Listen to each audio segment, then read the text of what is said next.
Nag-alboroto ang Bulkang Taal ngayong gabi. Ayon sa PHIVOX, pasado alas 7:30, nangyari sa Taal main crater ang phreatomagmatic eruption o pagputok dahil sa interaksyon ng magma at tubig sa bunganga ng bulkan. 600 metro ang taas ng plume nito. Sinundan niya ng volcanic tremor o pagyanig na tumagal ng 3 minuto. Nananatili sa alert level 1 ang Taal. Patuloy namang nakamatyak mga otoridad sa Talisay, Batangas. Napahinto ang mga rider na yan nang madatnang nasusunog ang isang kotse sa EDSA Ortigas flyover. Dumating ang mga bumbero at inapula ang apoy. Nakaligtas naman ang driver ng kotse. Pauwi na raw nang mapansing sinesenyasan siya ng mga kasabay na motorista. Sinilip niya ang labas ng kanyang kotse at nakitang tumutulo ang gasolina nito. Di nagtagal. Nagliyabang likuran nito kaya hininto ng driver ang sasakyan at napatalon siya palabas ng bintana. Inaalam pa ang sanhi ng pagtagas ng gasolina. Ilang kaso ng pagpatay ng mga kaanak ang naganap sa mga probinsya. Sa Ilocos Norte, nabaril ang anak na umawat sa away ng ama't ina. Habang sa Davao City, nanaga ang anak na pinapahanap daw ng trabaho ng mga magulang. Yan ang report ni Argel Relator ng GMA Regional TV. Tama sa batok at balikat ang kumitil sa buhay ng 71 anyos na lalaki sa Davao City. Sospek ang 33 anyos na anak. Batay sa investigasyon, nangyari ito habang nagsisibak ng kahoy ang ama. At pagkatapos, sunod na tinaga ng sospek ang kanyang ina. Ginagamot na siya sa ospital. Ang ugat ng krimen. Ang kaning anak, ma'am, gina-advisean sa ginikanan nga mangita og trabaho. Nga mo'y kasako sa maong anak, ma'am. Nahuli ang suspect sa kabilang sityo at sinampahan ng reklamong parricide at frustrated parricide. Hindi na siya nagbigay ng pahayag.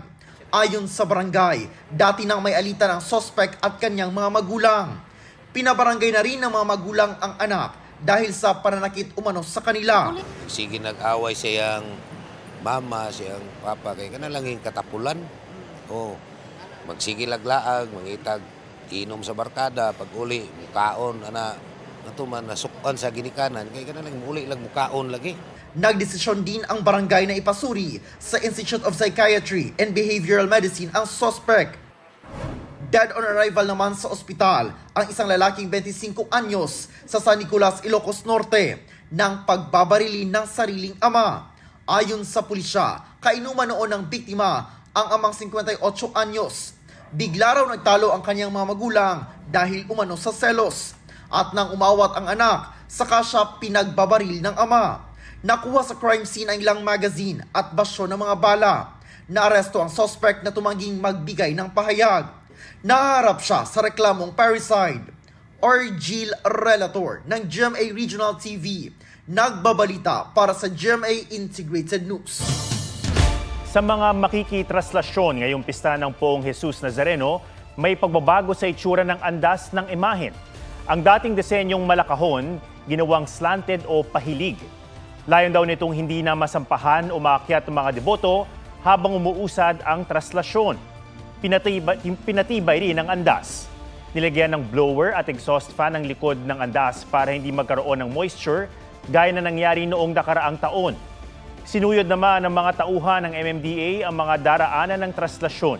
Hinatak ang mga nakaparadang sasakyan sa ruta gaya ng kotse, sidecar at trailer truck.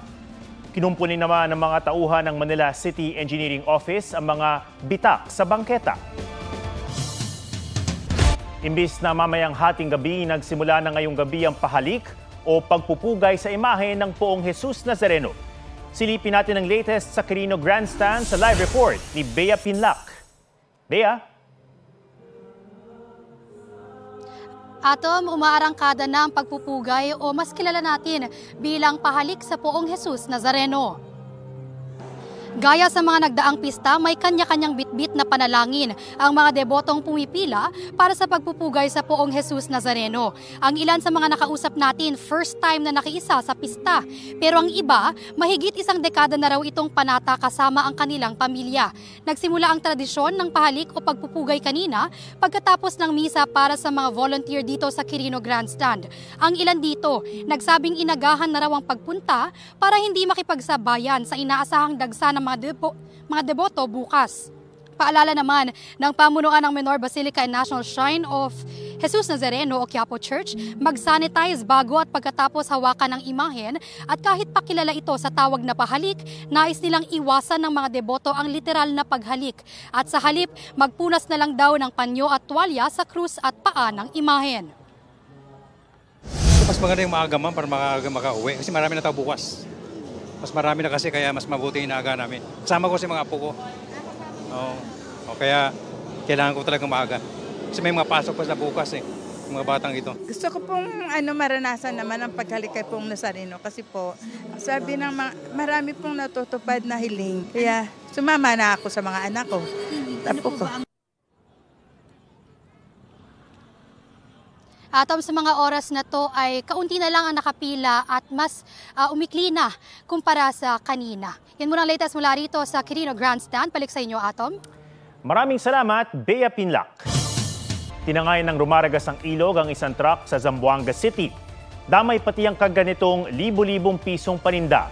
Yan at iba pang mga aksidente sa mga probinsya sa report ni Jeric Pasilyaw ng GMA Regional TV.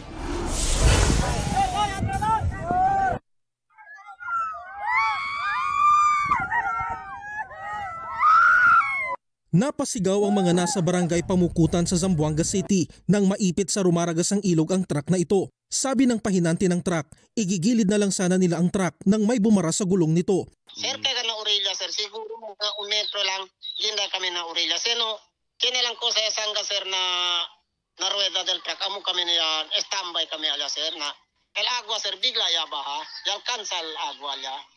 Wala raw silang ibang madaanan dahil ang tulay roon na nasira dahil sa nagdaang pagbaha, hindi pa nagagawa. Maya-maya pa, tuluyan ng tumagilid at inanod ang truck na kargado ng mahigit 100,000 pisong halaga ng mga panindang prutas at gulay. Nasagip ang truck sa tulong ng backhoe na nasa lugar. Delivery van din ang tumagilid sa disgrasya sa South Coastal Road sa Cebu City. Bigla umanong pumreno ang van matapos huminto ang truck sa unahan nito. Tumama ang van sa truck saka tumagilid. Yupi ang kaliwang bahagi ng van. Nasaktan pero maayos na ang lagay ng driver at pasahero ng van. Nagsalpukan naman ang isang motor at kolong-kolong sa Santa Barbara, Pangasinan. Base sa investigasyon, nag-overtake ang kolong-kolong sa isang sasakyan hanggang bumangga sa kasalubong ng motorsiklo. Sugatan ng mga driver at kani-kanilang sakay. Mula December 22 hanggang alas 6 ng umaga ng January 6, 703 na ang naitalang sangkot sa aksidente sa daan sa datos ng DOH. Jeric Pasilyaw ng GMA Regional TV nagbabalita para sa GMA Integrated News. Natagpuan sa isang iniwang bagay sa NAIA Terminal 3 ang mahigit 10 kilo ng shabu. Nagkakahalaga ang kontrabando ng 72.8 million pesos. Ayon sa Bureau of Customs, naiwan sa carousel ang bagahe noon pang September 28, 2024. Pagmamay-ari ito ng isang Belgian na lumipad dito mula Johannesburg, South Africa. Nagbigay sila ng palugit para makuha ang bagahe pero nang walang nag-claim, doon na iniskan ang bagahe. Nakikipag-ugnayan ng Customs sa Bureau of Immigration para malaman kung nasa bansa pa ang may-ari ng bagahe. Itinurn over sa PDEA ang droga. Sa mga nangungupahan ng tirahan, binawasan ng gobyerno ngayong taon ng porsyento ng pwedeng idagdag sa inyong renta. Kung ang buwan ng renta ay 10,000 pesos o mas mababa, 2.3% na lang ang pwedeng itaas ng upa mula sa dating 4%. At isang beses lang din pwedeng magtaas ng upa sa isang taon. Bata ito sa resolusyon ng National Human Settlements Board. Nasa makakatulong ang mga mas mababang rental cap sa mga nasa lower income group. Patay ang 2 lalaki nang masuffocate habang naglilinis ng septic tank ng isang kainan sa Opol, Misamis Oriental. Ayon sa pulisya, pumasok na sa septic tank ang 2 nang hindi na gumana ang siphoning o pagsipsip dito. Sumigaw ang isa sa kanila dahil sumakit na ang ulo. Tinulungan siya ng isa pang kasamahan pero hindi na sila nakaakyat at nasulasok na rin. Ang kapatid ng isa sa mga biktima nagtangka pa sanang tumulong pero pinigilan na ng mga tauhan ng kainan. Dead on arrival ang mga biktima sa health center. Paalala ng mga otoridad iwasan ang pagpasok sa septic tank dahil mapanganib ito.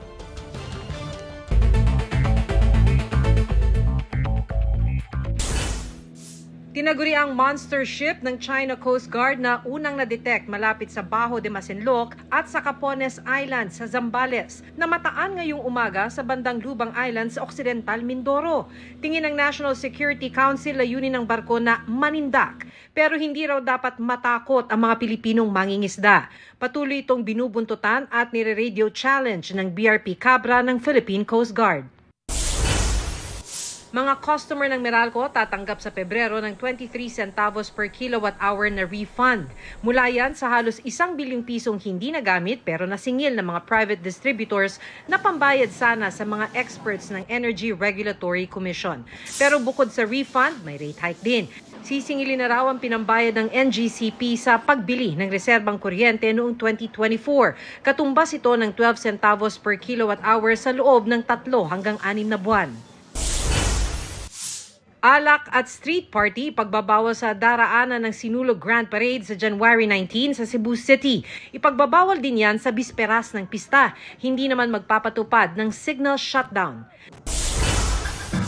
Signal jamming sa Dinagyang Festival 2025 inirerekomenda ng Iloilo City Police. Kung maaprubahan, gagamitin ito sa piling oras at lugar para mas paigtingin ang seguridad sa pista. Hindi pabor dito ang LGU dahil ayaw nilang maulit ang nangyari sa Dinagyang 2023 na nawalan din ng signal sa mga lugar na malayo sa pista. Maki Pulido nagbabalita para sa GMA Integrated News. Napahinto at napasara ng bintana ang driver na yan dahil sa avalanche o pagguho ng niebe sa Utah sa Amerika. Ayon sa local media, umabot sa 5 inches ng snow kada oras ang bumagsak sa lugar. Isang winter storm ang nadadalasan ngayon sa Midwest hanggang sa East Coast ng Amerika.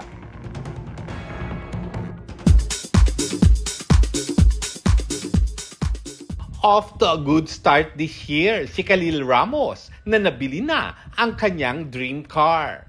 Rocking her new hairstyle naman si Sanya Lopez. Zendaya, engaged na nga ba kay Tom Holland? Kapuna-puna kasi ang diamond ring niya sa red carpet ng 82nd Golden Globes. Nang tanungin tungkol dyan ng isang reporter, napangiti at napakibit balikat si Zendaya. Wala pang official statement mula sa power couple. Sa mismong award ceremony, nakakuha ng kanyang first ever acting award si Demi Moore para sa pelikulang The Substance.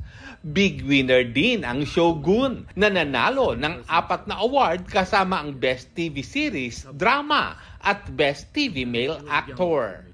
The Brutalist na nakakuha ng Best Movie Drama at Best Drama Film Actor for Adrian Brody. Sa musical comedy naman, wagi ng 4 na parangal ang Emilia Perez kabilang ang Best Supporting Actress Award ni Zoe Saldana. Nakuha naman ng Wicked ang Cinematic and Box Office Achievement Award. Lar Santiago nagbabalita para sa GMA Integrated News. Huwag magpahuli sa mga balitang dapat niyong malaman. Mag-subscribe na sa GMA Integrated News sa YouTube.